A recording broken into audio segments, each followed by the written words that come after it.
Good morning friends. आजच्या व्हिडिओमध्ये आपल्याला पाठीमागच्या व्हिडिओमध्ये आपण न्यूमरिकल्स कशी विचारतात, मायक्रोस्पोरोजेनेसिस आणि मायक्रो गॅमेटोजेनेसिस म्हणजे डेव्हलपमेंट ऑफ मेल गॅमेटोफाइट हे स्टडी केलं. अजून त्याचे न्यूमरिकल्स फिमेल गॅमेटोफाइट स्टडी केल्यानंतर घ्यायचे आहेत. बघा, डेहिसन्स ऑफ अँथर म्हणजे काय? या अँथरच्या आत जेव्हा आत पोलन ग्रेन बनतात त्यावेळेला हा अँथर ब्रेक होतो आणि पोलन ग्रेन बाहेर जाणं म्हणजे अँथर फुटणं, त्याला म्हणतात डेहिसन्स ऑफ अँथर असं म्हणतात. अँथर डिहायस होणं म्हणजे काय? हा जो अँथर आहे ना तो ब्रेक होऊन त्यातनं पोलन ग्रेन बाहेर पडणं याला म्हणतात अँथर डेहिसन्स. तर काय होतं बघा अँथर डेहिसन्स होताना? आता हा अँथर मॅच्युरेशन होताना काय होतं? त्याच्या वॉल लेअर मध्ये चेंजेस होतात, व्हेरियस चेंजेस. अँथर मॅच्युअर होताना वॉल लेअर मध्ये चेंजेस होतात. वॉल लेअर मध्ये कशामध्ये? Epidermis, endothelium, middle layer, tapetum या वॉल लेअर मध्ये बदल होणं अँथर मॅच्युरेशन होताना होत असतं. मॅच्युअर झाल्यावरच पोलन ग्रेन बाहेर पडतात ना. आता अँथर हा मॅच्युअर झाला तेव्हाच त्यातनं पोलन ग्रेन बाहेर पडतात. मग अँथर मॅच्युअर झाल्यावर पोलन ग्रेन बाहेर पडतात म्हणजे अँथरचं डेहिसन्स होतं. तेव्हा काय होतं? हा जो मधला लेअर आहे मिडल लेअर डिजनरेट होतो. मिडल लेअर का डिजनरेट होतं? कारण मिडल लेअरचा जो फूड आहे तो कोण ऍब्झॉर्ब करून घ्यायला लागलाय? टॅपेटम ऍब्झॉर्ब करून घ्यायलाय. मिडल लेअरचा फूड टॅपेटम ऍब्झॉर्ब करून घेतल्यावर मिडल लेअर जे आहे ते डिजनरेट होतं. डिजनरेट होतं म्हणजे ब्रेक होतं. मिडल लेअर डिजनरेट होतं म्हणजे हा मधला लेअर बघा, मिडल लेअर का डिजनरेट होतं? कारण त्याच्यापासून फूड कोण ऍब्झॉर्ब करून घ्यायला लागला आहे? टॅपेटम. मग हा पहिला बदल झाला बघा, व्हेरियस चेंजेस. अँथरचं मॅच्युरेशन होताना काय बदल झाला? वॉल लेअर मध्ये काय बदल झालं? मिडल लेअर डिजनरेट झालं. त्याच्यापासून फूड कोण ऍब्झॉर्ब करून घेतलाय? टॅपेटम. मग मॅच्युअर अँथर मध्ये आता हे जो मॅच्युअर अँथर आहे त्यात दोनच वॉल लेअर राहतात बघा. वॉल लेअर कुठला राहतो? एपिडर्मिस. आणि वॉल लेअर कुठला राहतो? एंडोथेलियम. अँथर मॅच्युअर झाल्यावर त्याच्यावर वॉल लेअर, एपिडर्मिस आणि एंडोथेलियम तेवढंच राहतं कारण टॅपेटम पण नष्ट होतं. मग नंतर काय होतं बघा, त्या दोन अँथर लोबच्या मध्ये कुठला टिश्यू आहे? Connective tissue. आणि हा कनेक्टिव्ह टिश्यू कसा आहे? स्टराइल. हा स्टराइल कनेक्टिव्ह टिश्यू पण डिजनरेट होतो. स्टराइल कनेक्टिव्ह टिश्यू डिजनरेट होतं. दोन पोलन सॅक ब्रेक होऊन एक होतात. दोन पोलन सॅक ब्रेक होतात आणि एकच होतं. या अँथर लोब मधले हे दोन पोलन सॅक ब्रेक होतात आणि एक होतं. हे दोन पोलन सॅक ब्रेक होतात आणि एक होतं. एवढे बदल होतात बघा. काय काय बदल होतात बघा. मधला लेअर डिजनरेट झाला हे तर सांगितलं. मधला लेअर डिजनरेट झाल्यावर मॅच्युअर अँथर मध्ये दोनच वॉल लेअर राहतात, एपिडर्मिस आणि एंडोथेलियम राहतं. मग जो कनेक्टिव्ह टिश्यू असतो या लोबला आणि या लोबला कनेक्ट करणारा टिश्यू म्हणजे स्टराइल कनेक्टिव्ह टिश्यू, तो ब्रेक होतो, तो डिजनरेट होतो. दोन पोलन सॅक जे असतात, दोन पोलन सॅक ब्रेक होतात आणि एकच होतं. हे दोन पोलन सॅक ब्रेक होतात, एक होतं. हे दोन पोलन सॅक ब्रेक होतात, एक होतं. एवढे बदल होतात. आणखीन काय बदल होतात बघा.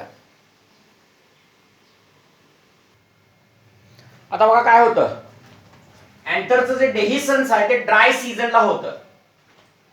हा जो एंडोथेलियम आहे त्यातनं पाणी लॉस होतं. एंडोथेलियम आहे ना त्यातनं काय लॉस होतं? वॉटर लॉस होतो. आणि जे वॉल लेअर आहेत, in covering of outer wall, outer wall जे आहे ते आतल्या बाजूला असे कर्व होतात.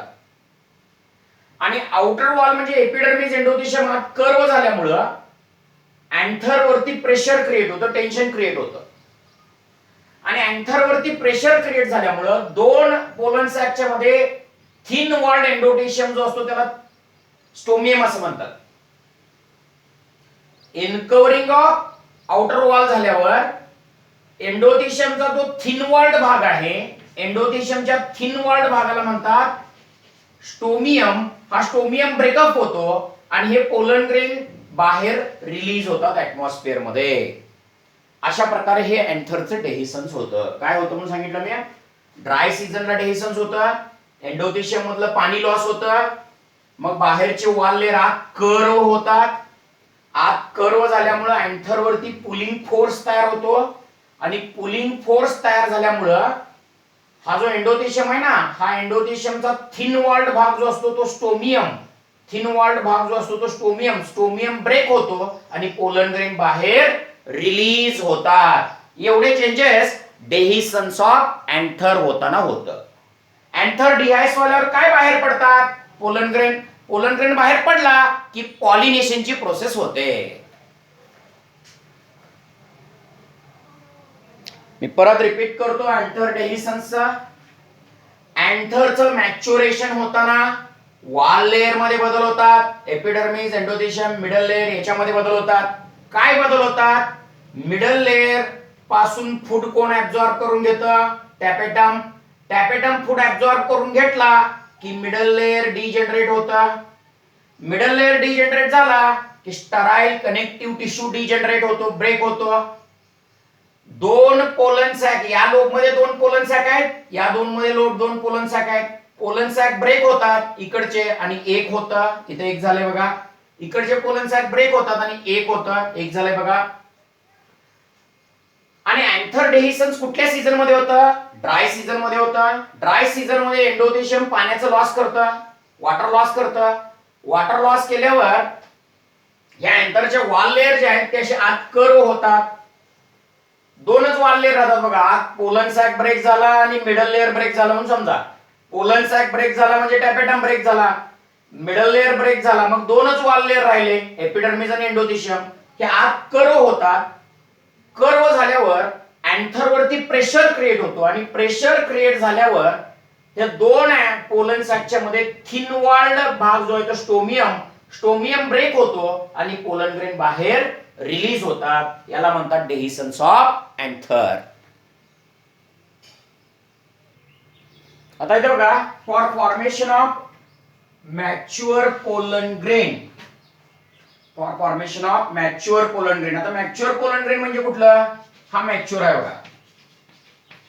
मॅच्युअर पोलन बनायचं असेल तर एक मियोसिस लागते आणि एक मायटोसिस लागते. कसं काय, एका पीएमसी मध्ये एक मियोसिसहून 4 पोलन ग्रेन बनतात. मग एका पोलन ग्रेनचं 1 पोलनचं मॅच्युरेशन होतं, पोलन ग्रेन मॅच्युअर होतं म्हणजे काय, त्या एका पोलन ग्रेन मध्ये एका पोलन ग्रेन मध्ये एक मायटोसिसहून 2 सेल बनतात, व्हेजिटेटिव्ह सेल आणि जनरेटिव्ह सेल. मग मॅच्युअर पोलन ग्रेन बनायचं असेल तर 1 मायटोसिस 1 मियोसिस लागतं. हे लक्षात ठेवायचं, कारण न्यूमेरिकल विचारतात याच्यावरती प्रश्न. 1 पीएमसी मध्ये 1 मियोसिस होऊन 4 पोलन ग्रेन मिळतात. मग एका पोलन ग्रेन मध्ये 1 मायटोसिस होऊन मॅच्युअर पोलन ग्रेन मिळतो. मॅच्युअर पोलन ग्रेन मध्ये व्हेजिटेटिव्ह सेल आणि जनरेटिव्ह सेल असे 2 भाग असतात. म्हणून हे जनरलायझेशन लक्षात ठेवा. 1 मॅच्युअर पोलन ग्रेन म्हणायचं असेल तर 1 मियोसिस आणि 1 मायटोसिस लागतंय. आता बघा, 1 मेल गॅमेटोफाइट बनायचं असेल, मेल गॅमेटोफाइट म्हणजे असा स्ट्रक्चर असतो, pollen grain with pollen tube. Pollen grain with कुठली ट्यूब असते, पोलन ट्यूब असते. Pollen grain with pollen tube म्हणजे मेल गॅमेटोफाइट. 1 पीएमसी मध्ये 1 मियोसिसहून 4 पोलन ग्रेन मिळतात. मग त्या 1 पोलन ग्रेन मध्ये मायटोसिस 1 होतं, पहिली मायटोसिस होते. जनरेटिव्ह सेल आणि व्हेजिटेटिव्ह सेल असे 2 स्ट्रक्चर बनतात, जनरेटिव्ह सेल आणि व्हेजिटेटिव्ह सेल असे 2 स्ट्रक्चर बनतात. मग त्याच्यात मायटोसिस सेकंड होते, दुसरी मायटोसिस होते आणि असा मेल गॅमेटोफाइट बनतो. कारण जनरेटिव्ह सेल मध्ये सेकंड मायटोसिस होऊन 2 मेल गॅमेट बनतात. हे जो जनरेटिव्ह सेल आहे ना, त्या जनरेटिव्ह सेल मध्ये सेकंड मायटोसिस होऊन 2 मेल गॅमेट बनतात. ही प्रोसेस होते बघा. 1 पीएमसी मध्ये 1 मियोसिस होऊन 4 पोलन ग्रेन, 2 मायटोसिस होऊन मेल गॅमेटोफाइट. 2 मायटोसिस होताना एका पोलन ग्रेन मध्ये पहिली मायटोसिस होऊन व्हेजिटेटिव्ह सेल आणि जनरेटिव्ह सेल बनतात. जनरेटिव्ह सेल मध्ये सेकंड मायटोसिस होतं आणि मेल गॅमेट बनतात. 2 मेल गॅमेट बनतात. आणि 2 मेल गॅमेट असं पोलन ग्रेन मध्ये बनणं म्हणजे मेल गॅमेटोफाइट असं म्हणतात त्याला, मेल गॅमेटोफाइट. मग 1 मेल गॅमेटोफाइट बनायचं असेल तर 1 मियोसिस आणि 2 मायटोसिस लागतात. 2 मायटोसिस होताना काय होतं, पोलन ग्रेन मध्ये पहिली मायटोसिस, मग व्हेजिटेटिव्ह आणि जनरेटिव्ह सेल बनतात. जनरेटिव्ह सेल मध्ये सेकंड मायटोसिस आणि 2 मेल गॅमेट बनतात. अशा प्रकारे याला म्हणतात formation of 1 male gametophyte required 1 meiosis and 2 mitosis. हे लक्षात ठेवायचं, याच्यात न्यूमेरिकल विचारतात.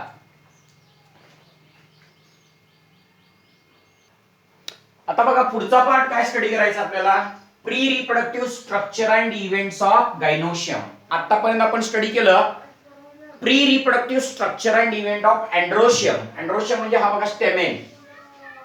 स्टेमेनचे स्ट्रक्चर अँड इव्हेंट आपण स्टडी केले. आता गायनोशियमचे स्ट्रक्चर अँड इव्हेंट स्टडी करायचं आहे. त्याच्यामध्ये गायनोशियम म्हणजे हे बघा फ्लावर आहे. या फ्लावर मध्ये हे मधला जो भाग आहे ओव्हरी, स्टाईल आणि स्टिग्मा, याला म्हणतात गायनोशियम. मग गायनोशियमचा युनिट काय आहे, युनिट ऑफ गायनोशियम जो आहे तो carpel. Carpel is the unit of gynoecium म्हणतोय आपण. गायनोशियम म्हणजे कुठली रिप्रोडक्टिव्ह ऑर्गन, फुलाची. गायनोशियम म्हणजे फुलाची फिमेल रिप्रोडक्टिव्ह ऑर्गन. त्यात किती भाग आहेत, 3 आहेत. Ovary, style, stigma. मी इथं दाखवली बघा, ओव्हरी, स्टाईल, स्टिग्मा. असे गायनोशियम मध्ये किती भाग आहेत, 3 भाग आहेत. Ovary, style, stigma. स्टिग्मा जो आहे बघा, हा स्टिग्मा हा कार्पेलचा फ्री एंड आहे. फ्री एंड म्हणजे हवेमध्ये फ्रीली असणारा एंड आहे, अटॅच्ड नाही आहे. हा फ्री एंड आहे. ओव्हरी अटॅच्ड एंड आहे बघा, हा फ्री एंड आहे. त्याच्यावरती काय येऊन पडतात, हे जे अँथर आहे ना, या अँथर पासून काय निघतात, पोलन ग्रेन. पोलन ग्रेन जाऊन कशावरती पडतात, स्टिग्मा. म्हणून स्टिग्माला म्हणायचं landing platform for pollen grain. Pollen ग्रेनचा लँडिंग प्लॅटफॉर्म कोण आहे, पोलन ग्रेनचा लँडिंग प्लॅटफॉर्म स्टिग्मा आहे. स्टिग्मा हा फ्री एंड आहे, त्याच्यावर पोलन ग्रेन येऊन पडतात. मग स्टिग्माला आणि ओव्हरीला जॉईन करणारी लॉंग ट्युब्युलर स्ट्रक्चर जे असते त्याला म्हणायचं स्टाईल. त्याला काय म्हणायचं, स्टाईल असते. स्टाईल ही नॅरो असते, हॅलो असते. हॅलो म्हणजे पोकळ असते, पोकळ असते स्टाईल. स्टाईल पोकळ असते कारण त्यातून पोलन ट्यूब जात असते. स्टिग्माला आणि ओव्हरीला जॉईन करणारी लॉंग हॅलो ट्युब्युलर स्ट्रक्चर त्याला म्हणायचं स्टाईल. आणि स्टाईलचा basal part, basal swollen part जो असतो त्याला म्हणायचं ओव्हरी. या ओव्हरीच्या आत, ही जी ओव्हरी आहे ना, या ओव्हरीच्या आत जी जागा असते, चेंबर असते, त्याला म्हणायचं लॉक्यूल. आणि लॉक्यूलच्या आत काय अरेंज असतात बघा, ओव्ह्यूल्स अरेंज असतात. ओव्ह्यूल्स अटॅच्ड असतात.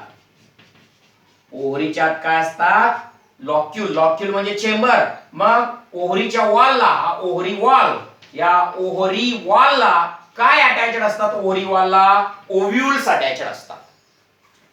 इनसाइड द ओव्हरी काय प्रेझेंट आहे, ovule. Basal part of the carpel काय आहे, ओव्हरी. ओव्हरीच्या चेंबर असतं त्याला लॉक्यूल. लॉक्यूलच्या आत काय प्रेझेंट असतात, ओव्ह्यूल्स. ओव्ह्यूलला म्हणायचं मेगास्पोरॅन्जियम असं देखील म्हटलं जातं. म्हणजेच बघा, pre reproductive structure and event मध्ये आपण स्टडी करत आहोत फिमेल रिप्रोडक्टिव्ह ऑर्गन गायनोशियम फ्लावरचा. त्याचं काय काय भाग, त्यात इव्हेंट्स काय काय होतात. जसं आपण मायक्रोस्पोरोजेनेसिस, मेल गॅमेटोफाइट डेव्हलपमेंट अँथर मध्ये, अँड्रोशियम मध्ये स्टडी केलं, तसं गायनोशियम मध्ये काही इव्हेंट होतात हे स्टडी करायचं आहे. अँड्रोशियम मध्ये बघा ना, स्ट्रक्चर ऑफ स्टेमेन स्टडी केलं आपण, टीएस ऑफ अँथर स्टडी केलं, मग अँथरच्या आत मायक्रोस्पोरोजेनेसिस स्टडी केलं, मग पोलन ग्रेन पासून मेल गॅमेटोफाइट कसा बनतो हे आपण अँड्रोशियम मध्ये केलं. तसं आता गायनोशियम मध्ये मग काय काय स्ट्रक्चर आणि इव्हेंट होतात ते स्टडी करायचं. गायनोशियम मध्ये काय काय भाग आहेत, स्टिग्मा, स्टाईल, ओव्हरी. त्याचं एक्सप्लेन केलं मी parts. Stigma, style, ovary explain केला. पुढे जाऊया.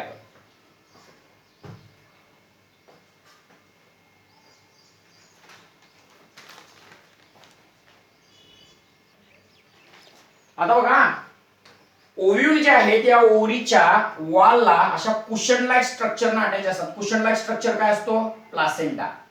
त्या कुशन लाईक स्ट्रक्चरला ओव्ह्यूल ओव्हरीच्या वॉलला अटॅच असते, त्या पॉइंटला म्हणतात placenta. Ovule present inside the ovary on cushion like structure. Cushion like स्ट्रक्चरला प्लासेंटा म्हणतात. तुम्ही arrangement of ovule inside the ovary placentation study केलाय ना.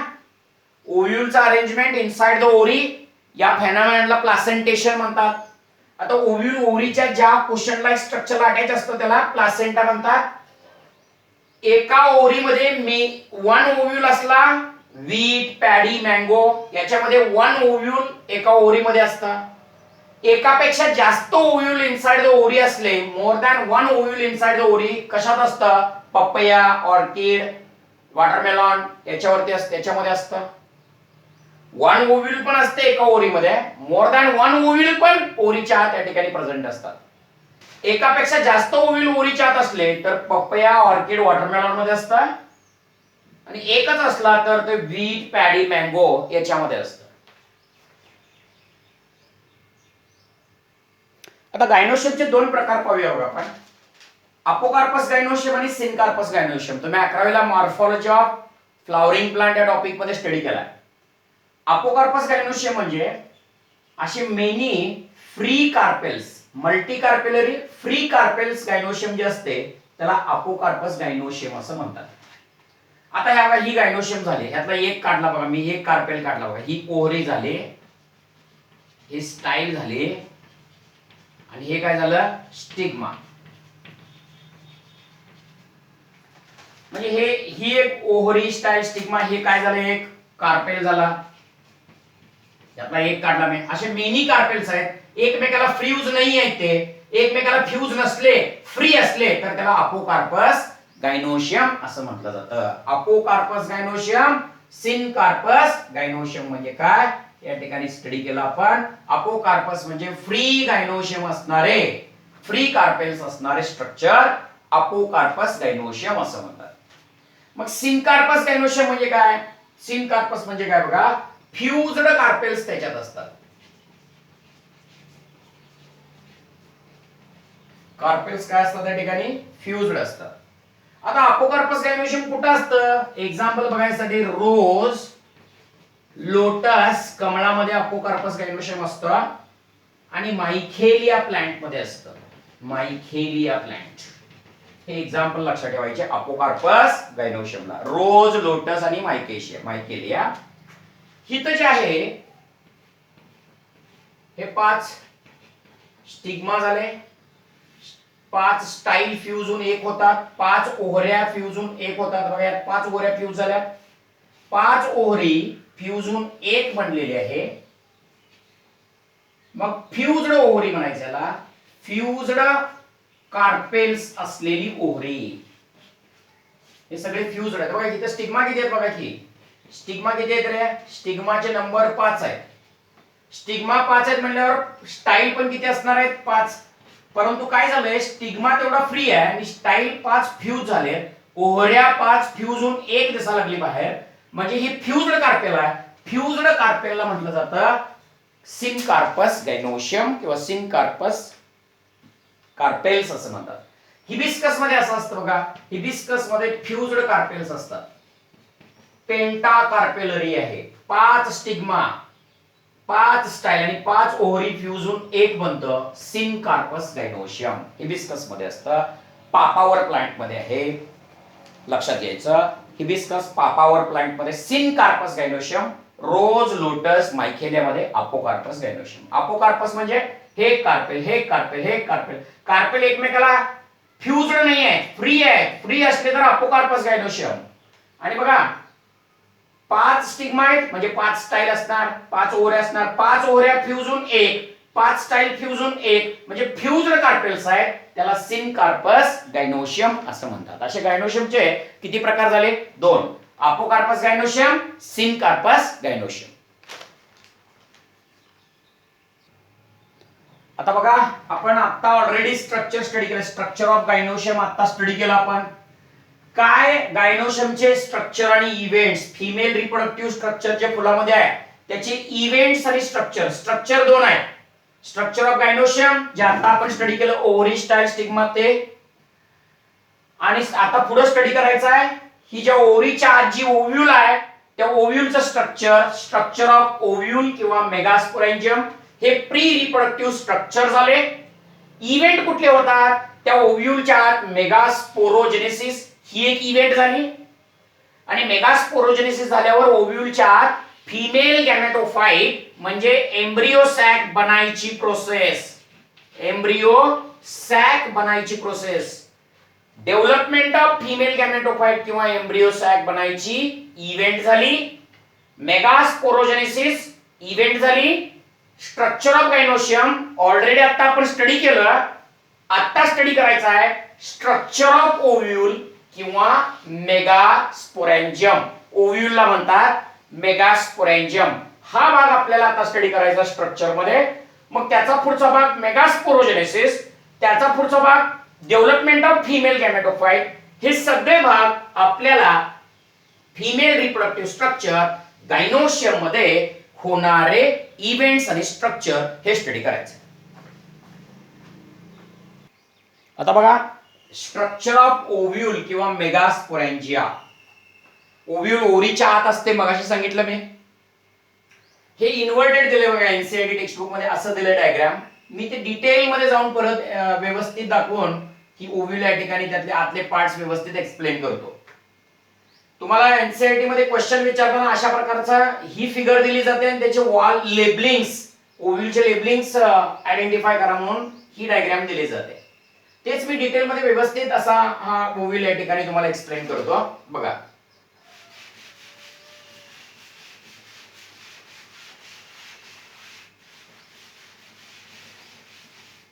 ही जी ओव्ह्यूल आहे त्याला अनॅट्रोपस ओव्ह्यूल असं म्हणतात. हा ओव्ह्यूलचा प्रकार कुठला आहे बघा, अनॅट्रोपस ओव्ह्यूल. कारण ओव्ह्यूलची जी बॉडी आहे त्याच्या स्टॉकला राईट अँगल आहे. ओव्ह्यूलचं जे ओपनिंग आहे मायक्रोपाइल त्याच्या स्टॉकच्या जवळ आहे. या ओव्ह्यूलच्या स्टॉकला फॉनिकल असं म्हटलं जातं, आणि point of attachment of stalk with the ovule याला म्हटलं जातं हायलम.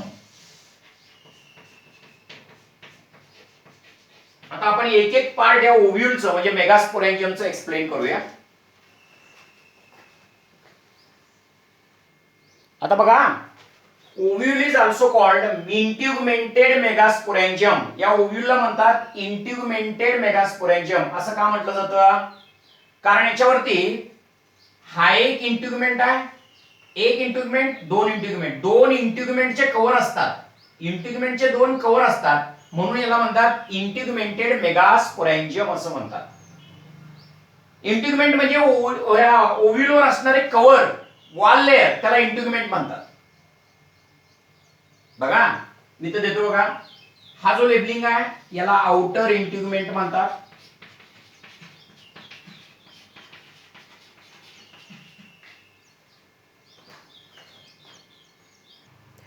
या ओव्ह्यूल वरती दोन वॉल लेअर आहेत म्हणून याला इंटिग्युमेंटेड मेगास्पोरेंजियम. वॉल लेअर कुठले? आउटर इंटिग्युमेंट आणि इनर इंटिग्युमेंट असे दोन वॉल लेअर असतात म्हणून इंटिग्युमेंटेड मेगास्पोरेंजियम असं म्हटलं जातं. हा आउटर इंटिग्युमेंट, हा इनर इंटिग्युमेंट.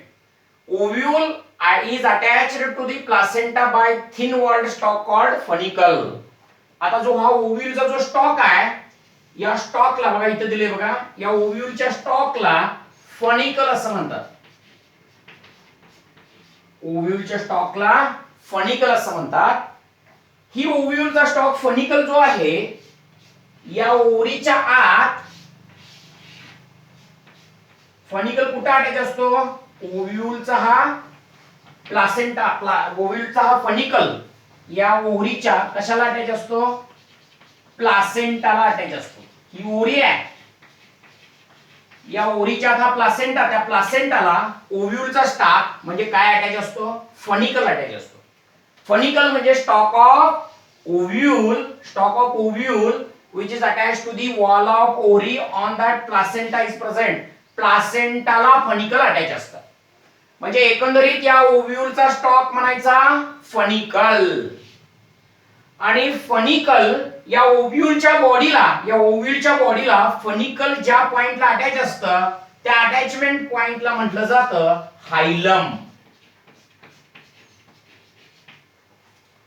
ओव्ह्यूलच्या स्टॉकला फनिकल ओव्हरीच्या ज्या पॉइंटला अटॅच असतं त्याला प्लासेंटा, आणि फनिकल या ओव्ह्यूलच्या बॉडीला ज्या पॉइंटला अटॅच असतं त्या पॉइंटला म्हटलं जातं हायलम.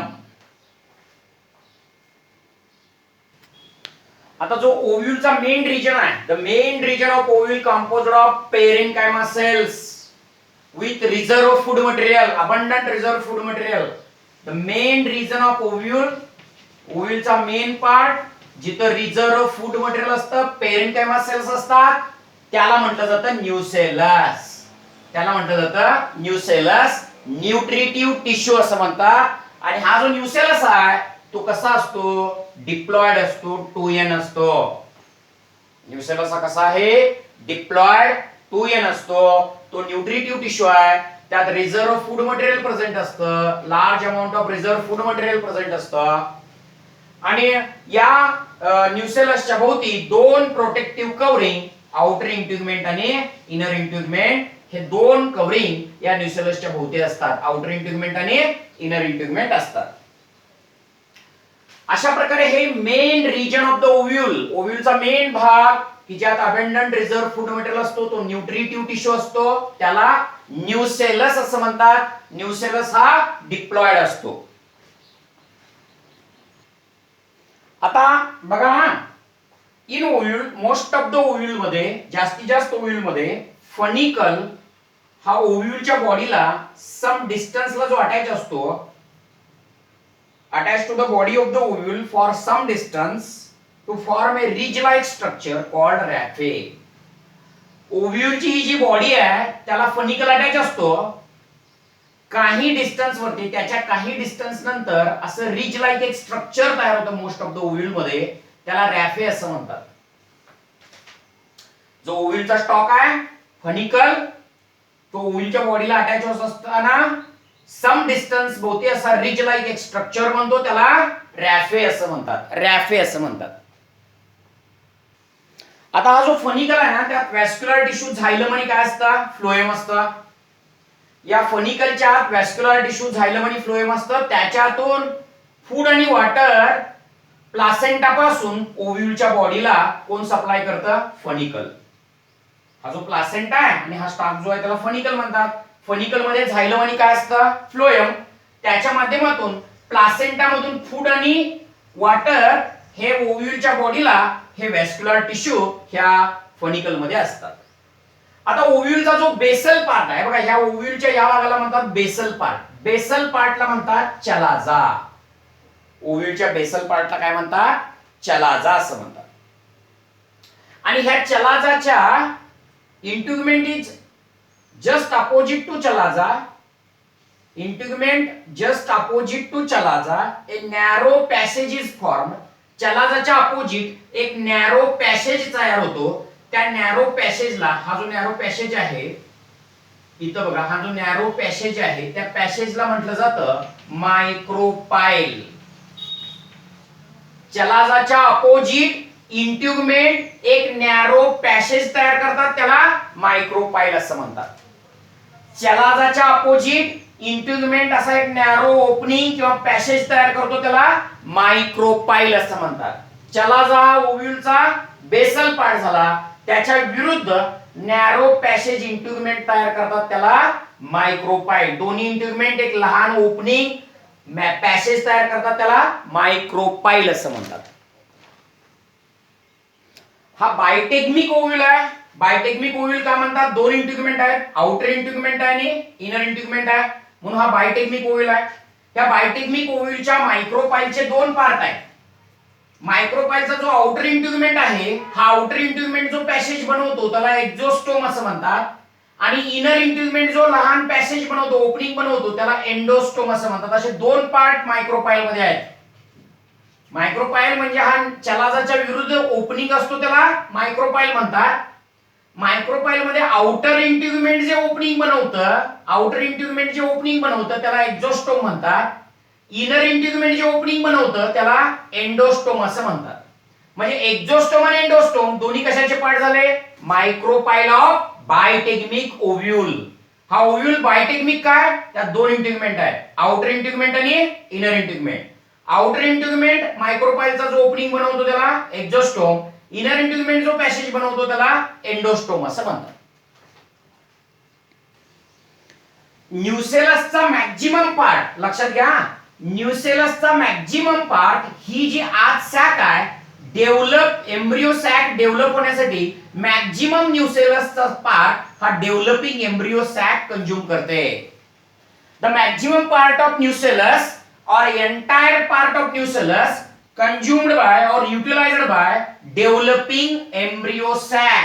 म्हणजे एम्ब्रियो सॅक अजून डेव्हलप व्हायच्या अगोदर, यातले भाग बनायच्या अगोदर, एम्ब्रियो सॅकच्या आतले भाग बनायच्या अगोदर पूर्ण एम्ब्रियो सॅक बनण्यासाठी न्यूसेलसचा पार्ट हा वापर केला जातो, यूज केला जातो. न्यूसेलस मग एम्ब्रियो सॅकच्या डेव्हलपमेंट साठी उपयोग होतं. एम्ब्रियो सॅक बनायचे असेल, एम्ब्रियो सॅकच्या आतले भाग बनायचे असतील तर कशाचा वापर होतो? न्यूसेलसचा वापर होतो. आता बघा, जास्तीत जास्त एंजिओस्पर्म मध्ये न्यूसेलस एम्ब्रियो सॅकच्या साठी वापरलं जातं. काही एंजिओस्पर्म मध्ये ओव्ह्यूल ज्यावेळेला सीड मध्ये कन्वर्ट होते तेव्हा न्यूसेलसचा पार्ट तसाच राहतो, त्याला म्हटलं जातं स्पेरिस्पर्म. काही एंजिओस्पर्म मध्ये ओव्ह्यूल ज्यावेळेला सीड मध्ये कन्वर्ट होतो तसा तेव्हा न्यूसेलसचा पार्ट तसाच सीड मध्ये राहतो, त्याला म्हटलं जातं पेरिस्पर्म. न्यूसेलस जर बियांच्या आत राहिला तर त्याला पेरिस्पर्म. ओव्ह्यूल कशात कन्वर्ट होते नंतर ना? सीड. मग सीडच्या आत जर न्यूसेलस राहिला, तो पूर्ण वापरला गेला नाही एम्ब्रियो सॅक साठी, तेव्हा त्या राहिलेल्या न्यूसेलसला म्हणतात perisperm. Perisperm black pepper, turmeric, ginger आणि बीटरूट मध्ये असतं. जास्तीत जास्त न्यूसेलस हा एम्ब्रियो सॅक बनण्यासाठी वापरला जातो. काही एंजिओस्पर्म मध्ये न्यूसेलस बियांच्या तसाच राहतो. ओव्ह्यूल ज्यावेळेला सीड मध्ये कन्वर्ट होते तेव्हा न्यूसेलस बियांच्या तसाच राहतो. राहिलेल्या न्यूसेलसला perisperm, black pepper, turmeric, ginger याच्यामध्ये होतं. आता काय स्टडी करायचं बघा, एम्ब्रियो सॅक बद्दल स्टडी करायचा आहे. काय स्टडी करायचं आपल्याला? Embryo sack. एम्ब्रियो सॅक कशाच्या आत असते? ओव्ह्यूल. ओव्ह्यूलच्या जी एम्ब्रियो सॅक असते तिच्याबद्दल इन्फॉर्मेशन आपल्याला डिटेल मध्ये स्टडी करायचं आहे. आतापर्यंत आपण ओव्ह्यूलची बॉडी स्टडी केलं, त्याचा स्टॉक स्टडी केला, त्याचे चलाजा मायक्रोपाइलचे ओपनिंग स्टडी केले, न्यूसेलस स्टडी केला. आता आत असणारी कुठली सॅक? एम्ब्रियो सॅक म्हणजे फिमेल गॅमेटोफाइट, त्याच्याबद्दल डिटेल स्टडी करायचं आहे.